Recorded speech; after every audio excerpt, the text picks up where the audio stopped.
Mengetahui istrinya berselingkuh, pria ini menembak dirinya sendiri di samping istrinya yang baru saja terbangun dari tidurnya. Sang istri benar-benar terkejut dibuatnya, apalagi dia mendapati tangannya terborgol bersama dengan tangan suaminya yang sudah tak bernyawa lagi. Lalu apa yang bisa dilakukan oleh sang istri yang mendapati dirinya terjebak bersama jasad suaminya ini?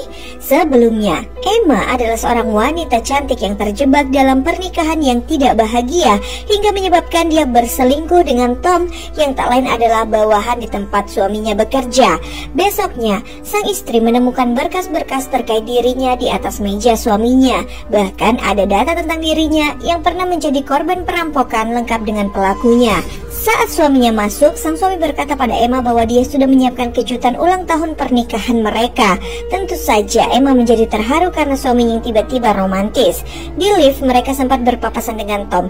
Mark, sang suami, sempat berbincang sesaat dengan Tom tanpa ada rasa curiga sama sekali. Hanya Emma yang terlihat kikuk di situasi ini.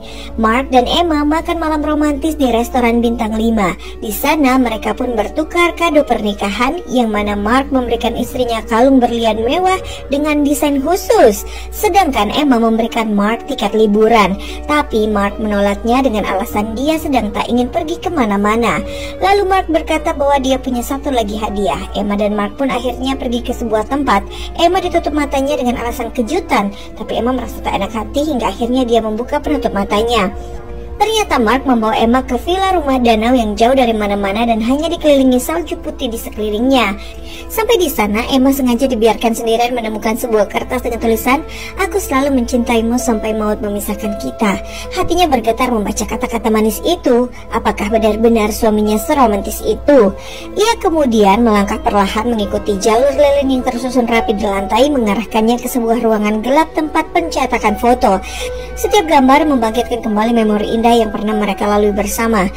Pandangannya tertuju pada sebuah kertas bertuliskan "Play Me". Ternyata itu adalah lagu kenangan mereka berdua.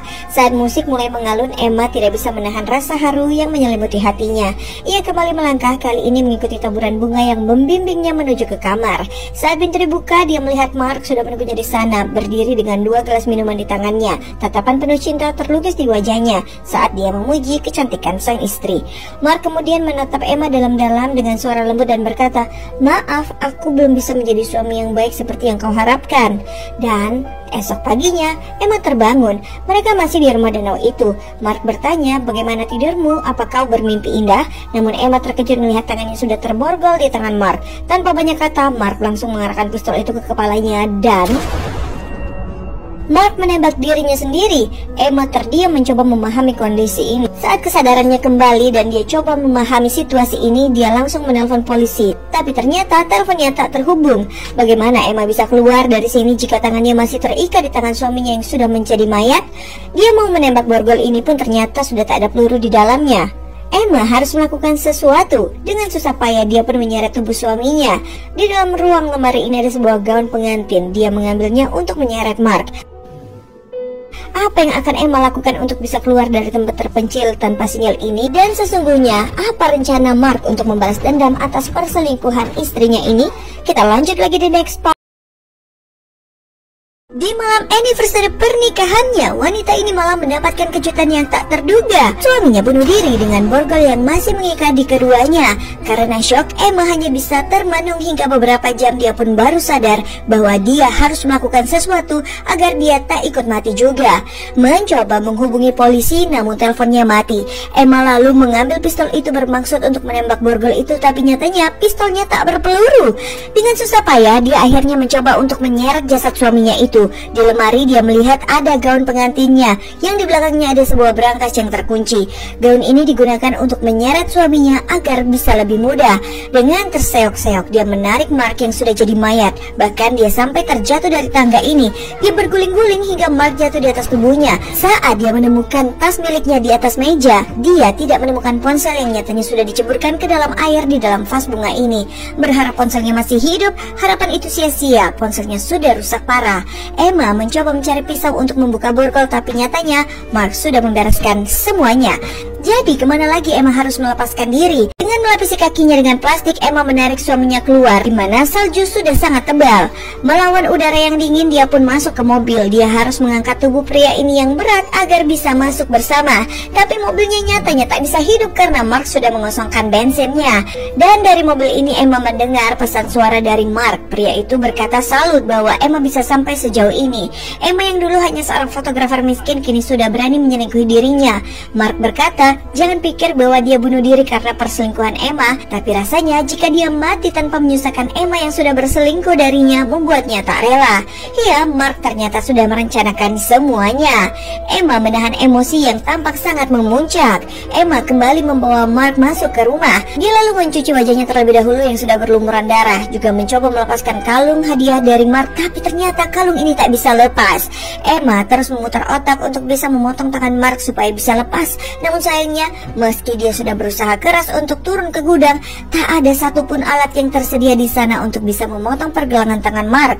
Emma nyaris saja putus asa karena begitu sulitnya mengangkat tubuh suaminya ini. Hingga saat Emma kembali ke ruang pencetakan foto itu, dia sangat terkejut ketika melihat semua foto kenangannya bersama Mark sudah berubah menjadi foto-fotonya bersama dengan Tom selingkuhannya.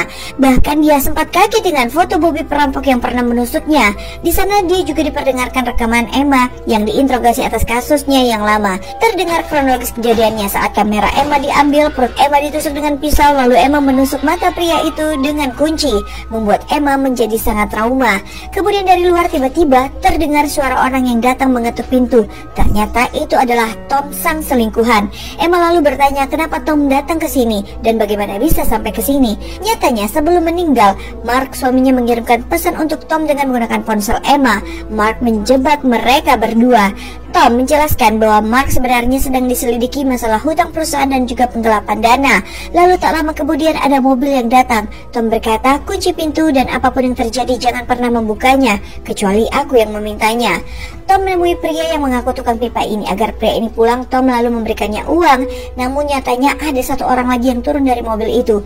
Pria dengan perawakan seram ini perlahan mendekati Tom. Tanpa banyak kata, pria bernama Bobby yang tak lain adalah pria yang pernah merampok Emma ini pun langsung menikam Tom berkali-kali. Tak lama pria ini pun langsung mendobrak pintu dengan Tom yang sudah tewas di sana.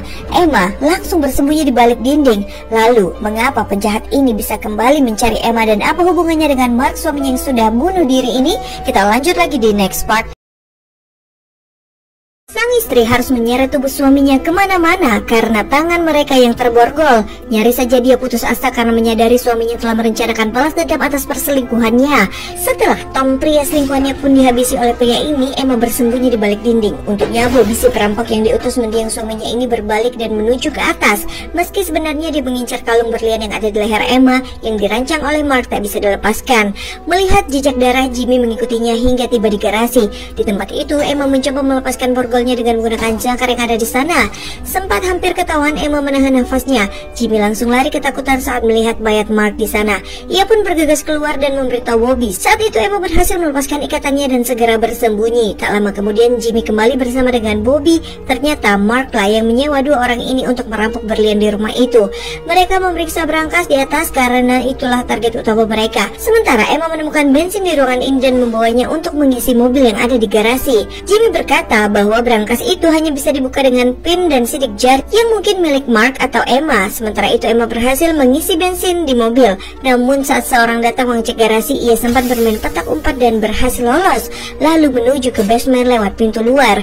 Untungnya Emma memiliki kunci mobil. Dengan cepat dia menyalakan alarm mobil itu untuk mengalihkan perhatian mereka. Dan faktanya ternyata rumah ini dulunya milik Bobby dan Jimmy yang telah disita oleh Mark. Mereka kembali ke rumah untuk mencari Emma. Jimmy mencarinya di lantai bawah sedangkan Bobby mencarinya di lantai atas. Saat Bobby masuk ke ruangan tempat Emma bersembunyi, Emma langsung menghantam kepala Bobby. Jimmy yang mendengar kegaduhan itu pun segera menuju ke sana dan tanpa sadar Emma telah menyerangnya dari belakang. Emma melihat jasad Tom yang sudah tewas dengan hatinya yang sedih. Dia lalu mengambil kunci mobil dan juga memakai sepatu Tom untuk melewati dinginnya salju. Namun sialnya, sesampainya Emma di dalam mobil Tom, Bobby sudah ada di belakangnya. Beruntung Emma sempat membuat panggilan polisi sebelum akhirnya dia pun diseret oleh Tom. Takut tertangkap, Jimmy mengajak Bobby untuk kabur saja, tapi Bobby tidak mau dan memaksa Jimmy untuk tetap berada di sana sampai semuanya selesai. Kini Emma kembali berada di kamarnya bersama dengan mayat Mark. Dua perampok ini meminta kode berangkas, tapi Emma mengakunya tak tahu hingga Emma pun dibuat pingsan. Saat dia sadar, tangannya sudah kembali terborgol dengan tangan Mark. Bobby terus saja mendesak agar Emma menyebutkan kodenya. Emma meminta satu syarat, yakni minta dilepaskan borgol ini dari tangan Mark. Jimmy mencoba untuk menahan Bobby dengan menodongkan pistol yang ditemukan di bawah kasur. Dia meminta Bobby untuk menjatuhkan pistolnya dan jangan menyerang Emma. Dengan tenang, Jimmy lalu meminta Emma memberitahukan kode berangkasnya dan berjanji bahwa mereka akan segera pergi setelah mendapatkannya. Namun Emma menolak dan mengatakan bahwa ia hanya akan memberikan kodenya jika mereka terlebih dahulu melepaskan borgolnya. Jimmy pun setuju dan segera membuka borgol Emma. Emma memberitahukan kodenya adalah 297/2011 yang merupakan tanggal pernikahannya dengan Mark. Bobby segera memasukkan kode tersebut dan membuka berangkas. Namun saat dibuka ternyata isinya hanyalah sebuah pisau dengan tulisan berlian yang kalian cari ada di leher Emma. Mendapati kalung itu yang tidak bisa dibuka, Bobby tahu jika Mark ternyata menyuruhnya untuk memenggal kepala Emma untuk mengambil kalungnya. Bobby pun bersiap untuk memotong leher wanita cantik ini, tapi dicegah oleh Jimmy. Kesal karena Jimmy yang penakut ini, akhirnya Bobby malah menghabisi rekannya sendiri. Saat lengah, Emma berhasil memukul pria ini dan melumpuhkannya dan memborgol tangan pria ini kepada mayat Mark. Dengan tertatih, Emma berusaha kabur dan terus dikejar oleh Bobby sambil menyeret jasad Mark. Singkat cerita, Emma berhasil menghidupkan mobil. Sayangnya karena salju yang tebal, mobil ini tergelincir dan terhenti. Emma kemudian berusaha kabur dengan merangkak di danau yang membeku. Bobby lalu berhasil menangkap Emma dan pria ini menancapkan pisau ke atas es. Emma berhasil melukai tangan pria ini, tapi tak lama kemudian mereka semua masuk ke dalam danau es yang pecah.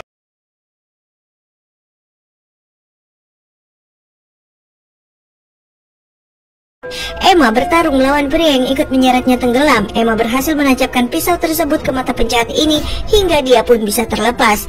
Dan pria ini terus tenggelam, tertarik oleh mayat Mark yang tenggelam. Sementara akhirnya Emma bisa selamat dari tragedi ini.